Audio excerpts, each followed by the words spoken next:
Hello, and welcome to this week's Movie Math, where during the pandemic, Hollywood is pivoting so much right now, they're going in goddamn circles. As in, they're gonna try big movies on streaming yet again. Let's try this again! I still don't think they've cracked it, as we're going to discuss, but I think it's crackable, and I'm curious under what circumstances you think it would work. All right, so also interestingly, last Sunday I was editing Movie Math and I was like, man, I don't think I'm gonna have anything to cover next week. What am I gonna do? And now, mere days later, my cup runneth over. All right, so we have so much to talk about. All right, I'm not even sure how I'm gonna title this and what I'm gonna put on the poster frame because we have so many different things to cover. All right, but the biggest, I think, is the bombshell that dropped late last night. So many of you panic tweeted me. I was like, what could have possibly happened when I checked my phone and saw how many DMs I had? But a lot of you were very worried, particularly in the UK, that you're not going to have anywhere to go to the movies even if you wanted to. Because Cineworld, well, Cineworld tweeted today that they haven't made any final decisions. Just chill, everybody. But they're going to decide this week. So I will report on it again when they make their actual decision. But the UK movie theater company is said to be considering, thanks to No Time to Die, it's Friendly Fire, their own movie from the UK, bowing out at the last minute and moving for 2021. Well, Cineworld is thinking of shutting down all UK theaters, at least until the holidays, closing their doors.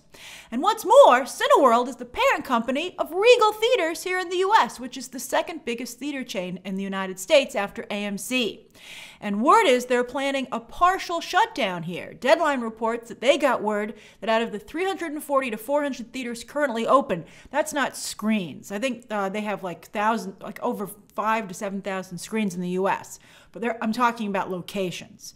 So out of the 340 to 400 locations currently open, 50, so that's not too bad, I don't know, but 50 will close tomorrow, Monday, while 65 will move to be opening only on the weekends. That's crazy, only Saturday, Sunday. I mean, not even Friday too? I would think you would do Friday, Saturday instead of Saturday, Sunday. We'll see when they actually make this decision. But I mean, come on, if the box office doesn't pick up, look at these awful numbers. They're horrible. I mean, it's funny to see Hocus Pocus up there, but these, when you shift, it's fun, just like the rankings, you're like, oh, isn't that hilarious? Hocus Pocus is number 2. But then take a gander at the numbers next to it. They're as low as like number 1, number 2, and number 3. It's crazy. The numbers on the right are supposed to be much bigger. All right, so 75% of theaters in the United States are open right now. So despite a lot of people complaining online saying, don't blink, Hollywood, who's going? I mean, are you going? I mean, and that way you guys, you look like a bigger group than you are online. Hollywood's like, we were tricked. And also, speaking of big groups, this just shows you how important it is that New York City and Los Angeles be online when it comes to the American box office. I told you New York City is the biggest movie-going part of, it's the biggest, New York and Los Angeles are the biggest movie-going cities in the country. And some of you are like, I don't believe you, Grace. Well, look at these numbers. Although, those populations are also probably the most skittish when it comes to coronavirus, so I honestly don't think them opening is going to be some magic bullet that Hollywood is hoping that it is.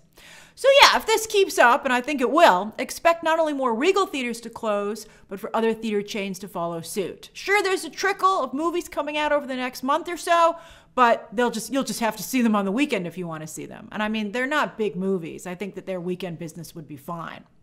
Is this the end of movie theaters? A lot of people are like crying, running around, screaming, but it's not. It's definitely not. When movies return, and movies will return, you will need movie theaters to show those movies in. But they might have different owners, and because they recently got rid of that pesky law saying studios couldn't own movie theaters, some of the movie theaters might be owned by studios like Disney, although Disney's having such financial difficulties, I don't think they're going to be making any big purchases like that. We'll see what happens. We'll see. Well, it depends on how long this goes on for. As you can see, this is a constantly changing situation. But the real problem, obviously, and what the government really, although the government is often shown to not care at all, but what about the people who are employed by the movie theaters, right? I mean, you have the frontline workers, you also have the executives, less sympathetic, but still that's a big workforce. And not everybody's a top executive who works for these theaters. You have people lower down. If no money is coming in, if they actually shut the theaters down, that means people will get furloughed, which means they're not fired, but they're not getting paid, or they'll get outright fired. And that's a big problem for the economy. Also, if these, I think that they've been, Hollywood and a lot of filmmakers have been like, the government, Washington, Hollywood and Washington don't get along, especially these days. So that Hollywood's like, oh, Washington, save our movie theaters. Won't you be sad if you couldn't go to the movies anymore? And I think obviously, especially with, who's ruling Washington right now, they're like, no, we wouldn't. I've seen a couple of people say they're happy to see Hollywood burn, which is, I think is a little bit dramatic, to borrow a term from Tenet. But I think they should point out all the people who are going to be unemployed, and that's a serious problem, and how this is trickles over to other areas that also rely on the movies for finances and for people to make a living. I think that should be the focus. But again, Hollywood, also tone deaf in some ways, misses the point and what would get Washington to actually do something for them. They're like, not our precious movie theaters. They should be like, we employ X number of people. How did you like it when Disney fired 28,000 people? That was just an opening salvo if you don't help us out. That's what I would say. That's what I would say. I would be very clear and threatening. All right, so anyway, here's another problem. If these movie theaters can't pay rent, and they can't, what will happen to their physical theaters? Now, obviously right now, there's not any other business that can take over, that can afford to take over such large spaces and remodel them because they're movie theaters. But still, some movie theaters might end up being abandoned because they can't pay the rent. And down the line, they could be scooped up by another theater company, so you could see a major shift in who's the biggest chain, or a new movie theater company could come on the scene and snap up a bunch of movie theaters real quick. And they're going to be disgusting when they open. Like, you know what a movie theater is like when it's being taken care of. What if it's left abandoned for months or a year? It's going to be so gross. All right, so I'd be like, let's wait a few weeks and let it just get really clean. Although, how clean can a movie theater get, unfortunately? All right, so when do I think moviegoing will return to normal? Certainly not anytime this year. I think December movies are dreaming they're going to end up having to move. And my safe guess, like a safe guess, so I'm trying not to disappoint anybody, is that moviegoing will return in mid to late 2021, which means we could potentially lose yet another summer movie season. That would be really bad. But it's hard to tell because it depends on the virus. When do we develop a vaccine? How effective is that vaccine? How many people are willing to take the vaccine? Is there a second wave, a third wave? We don't know. This is a new virus in a situation that hasn't happened for 100 years. All right, so yes, No Time to Die is like, yeah, this looks bleak, and moved to 2021, upsetting a ton of its promotional tie-ins, by the way, which is happening to a lot of movies. For instance, not only Wonder Woman 1984, but Eternals toys are starting to pop up, because apparently toy companies are like, we can't, it's out of our hands. I'd be like, hold the boxes and don't goddamn ship the toys until we tell you to. I don't understand how this happens.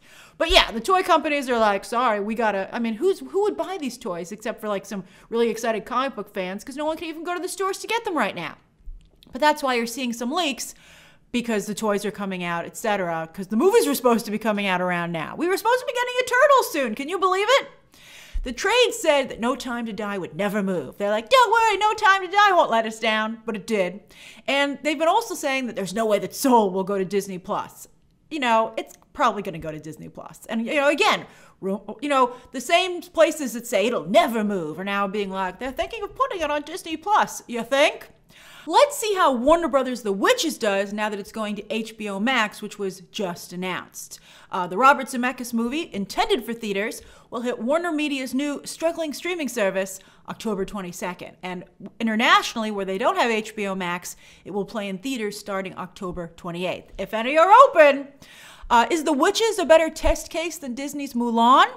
I don't know. I see a lot of you complaining about this remake too. Are you guys getting more nitpicky? You seem to be, I don't know. The more people don't go to movies, the more they don't need to go to the movies, it seems, and are a little bit more discerning, especially when there's so much other content available to them. But I really liked the Witches trailer, but a lot of you are like, oh, I don't like it. It's not like the original. Although sometimes people complain and show up anyway, so we'll see. But Robert Zemeckis does seem to have lost his touch for a while now. I've liked some of the movies he's made, but some have been bad.